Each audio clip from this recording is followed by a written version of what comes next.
Le titre de ce livre, Les paraboles de notre Seigneur Jésus-Christ. Nous sommes à la partie 84 de ce livre. Nous sommes à la partie 84 de ce livre. Il est écrit par le bien-aimé frère Christian Brandt. Chapitre 6, petit 3, suite. Chapitre 6, petit 3, suite.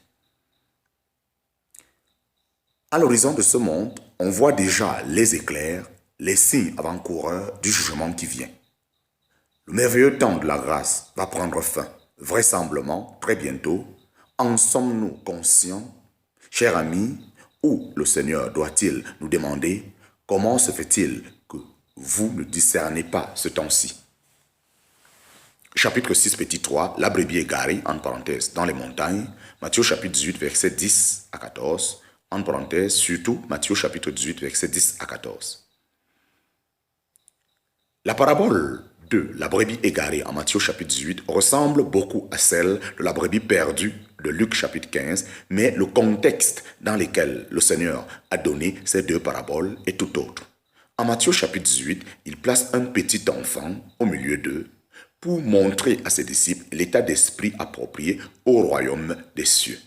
Et même si à partir du verset 6, il parle en général des petits, des insignifiants qui croient en lui, en pensant ainsi à ce dont on fait peu cas parmi les siens, il revient au verset 10 et 14 sur ceux qui sont littéralement des petits-enfants. Même s'il ne délaisse pas l'usage du terme « les petits » utilisé précédemment, le contexte montre clairement qu'il a en vue ici exclusivement les petits-enfants. De cette manière, le petit enfant ne lui a pas seulement servi d'image d'humilité pour les disciples, mais il en profite pour faire deux constatations de grande portée en rapport avec les petits-enfants. La première est liée à la question suivante. Chapitre 6, petit 3 sous 1. Chapitre 6, petit 3 sous 1. Que se passe-t-il quand des enfants meurent? Chapitre 6, petit 3 sous 1. Que se passe-t-il quand des enfants meurent? Beaucoup de parents se sont demandé avec inquiétude ce qui arrivait à leurs enfants qui mouraient en bas âge. Sont-ils perdus ou vont-ils au ciel? Il semble que le Seigneur Jésus répond à cette question au verset 10 lorsqu'il dit « Prenez garde de ne pas mépriser un de ces petits, car je vous dis que dans les cieux, leur ange voit continuellement la face de mon Père qui est dans les cieux, car le Fils de l'homme est venu pour sauver ce qui était perdu. » Les petits-enfants ne sont pas innocents, comme beaucoup l'admettent, mais ils ne sont pas non plus endurcis par une vie de péché. Descendants d'une race déchue, ils sont pourtant perdus et ont besoin d'un sauveur. Le Fils de l'homme est effectivement venu pour les sauver et ce n'est pas la volonté du Père qu'un seul de ces petits périsse. Contrairement à Luc chapitre 19, verset 10, il n'est pas parlé ici du fait de chercher. S'il faut chercher quelqu'un, c'est qu'il y a eu au préalable un éloignement volontaire de Dieu. Mais on ne peut pas dire cela des petits-enfants. C'est la raison pour laquelle le Seigneur parle ici uniquement du fait d'être venu pour sauver ce qui était perdu. Quel contraste merveilleux, en effet. Perdu parce qu'Adam a péché, sauvé parce que Jésus est mort. Alléluia et Amen. Mais qu'est-ce que le Seigneur Jésus veut dire en disant que leur ange voit continuellement la face de son Père qui est dans les cieux? Est-ce finalement vrai que les enfants ont un ange gardien? L'Écriture n'en parle nulle part. Il est vrai que les anges sont des esprits administrateurs envoyés pour servir en faveur de ceux qui doivent hériter du salut, en parenthèse, Hébreux chapitre 1, verset 14. Mais cela ne concerne pas les croyants envisagés individuellement et encore moins les enfants, comme si les croyants ou les enfants avaient chacun un ange qui lui était affecté. Les livres prophétiques de Daniel et Zacharie nous apprennent bien qu'un ange se tenait là pour un peuple. Mais l'idée qu'un ange particulier soit là pour une personne particulière est dénuée de tout fondement dans la parole de Dieu. Ici, il faut certainement comprendre les anges. Ici, il faut certainement comprendre les anges d'une manière générale et non pas y voir les habitants du ciel. Mis à part par le fait que ange signifie messager, on trouve dans l'Ancien comme dans le Nouveau Testament que l'ange exprime la pensée de la représentation ou suppléance. L'ange représente quelqu'un d'autre sans que ce dernier soit présent.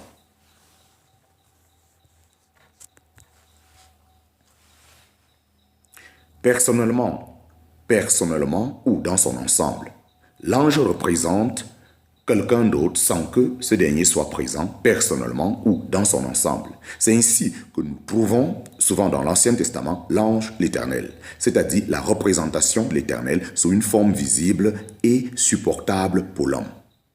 Les anges des 7 assemblées, en Apocalypse chapitre 2 et 3, sont également considérés comme des représentations des rassemblements locaux dans leurs responsabilités. Il y a en Actes chapitre 12 un exemple particulièrement utile d'anges vus dans ce sens. L'assemblée à Jérusalem avait fait d'instantes prières à Dieu pour Pierre emprisonné. Quand ce dernier, libéré miraculeusement, se trouve effectivement devant la porte, il frappa et fut reconnu par Rôde, mais il ne crut pas que c'était réellement lui. Il le croyait mort et dit alors, c'est son ange, en parenthèse, Actes chapitre 12, verset 15.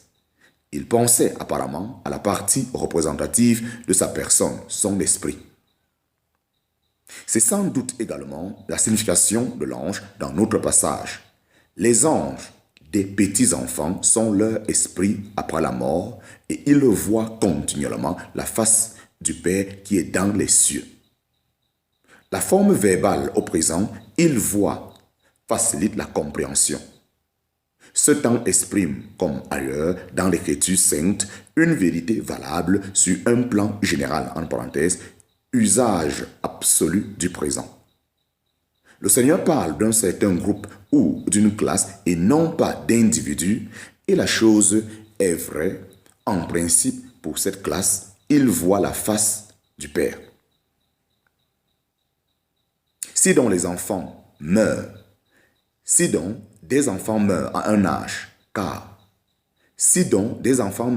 un âge où ils ne sont pas encore responsables du péché, ils ne sont pas perdus, mais sont dans le ciel et se réjouissent de la présence de Dieu. Ceci ne concerne pas seulement les enfants de parents croyants, mais tous les enfants qui quittent tôt la terre. Cela ne nous réjouit-il pas beaucoup que tous ces innombrables milliards de petits enfants morts pendant tout le millénaire dans les pays sous-développés ou païens, souvent dans ces conditions terribles, fassent également partie du fruit du travail de l'âme de notre Seigneur? Nous allons tous les retrouver au ciel quand nous y irons. Et s'il lui a plu d'établir sa louange par la bouche des petits enfants et de ceux qui t'aident déjà, sur cette pauvre terre, combien leur louange unie le glorifiera un jour dans le ciel. En parenthèse, Matthieu chapitre 21, verset 16. Chapitre 6, petit 3 sous 2. Chapitre 6, petit 3 sous 2. La parabole, en parenthèse, de la brebis égarée dans les montagnes. La parabole de la brebis égarée dans les montagnes. Le Seigneur se sert d'une petite parabole pour étayer ce qu'il vient de dire en disant que vous ensemble, si un homme a 100 brebis et que l'une d'elles se soit égarée, ne laisse-t-il pas les 99 sur les montagnes pour s'en aller chercher celle qui s'est égarée? Et s'il arrive qu'il la trouve, en vérité, je vous dis qu'il a plus de joie de celle-là que des 99 qui ne se sont pas égarés. Aussi, ce n'est pas par la volonté de votre Père qui est dans les cieux qu'un seul de ces petits périsse. En parenthèse, Matthieu au chapitre 18, versets 12 à 14.